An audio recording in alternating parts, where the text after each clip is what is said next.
Thank you. Malacanang just won't leave well enough alone. It had to answer the young Marcos on the issue of his father's state honors as a former president. Why not let the Marcoses speak their piece? Malacanang has said enough that it is still wiping off its face. Now Malacanang says that before the funeral honors requested by his children, the father must first say he is sorry. Sorry for what? Declaring martial law? But that was constitutional according to the Supreme Court. Canceling democracy? That was done to effect reforms that the landlord-dominated Congress kept blocking, such as agrarian reform. Canceling the elections?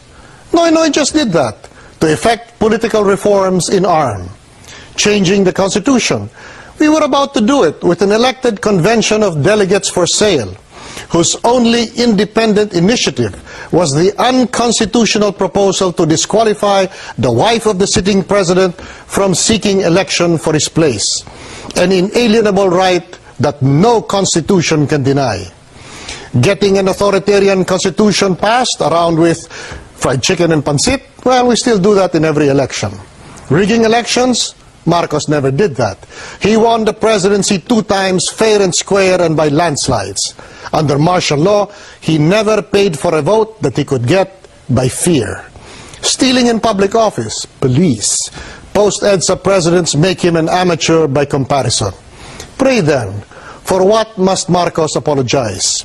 The many extrajudicial murders during martial law?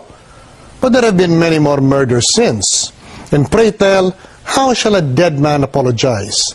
Death erases crime, which hasn't even been proved in this case. The Supreme Court validated everything he did, and the people ratified all his acts repeatedly, including the assassination of Ninoy Aquino, by returning 2/3 of the batasan to Marcos. And finally, do we now visit the sins of the father on the children and smear the blood on his hands on their faces? They are Ilocanos, not Jews. By what principle of law or notion of decency do we demand an apology from a dead man we dared not call to account when he lived? And finally, are we demanding the unnatural act of having children denounce their father to assuage their grief? What is this, a Greek tragedy? And what are we, communists?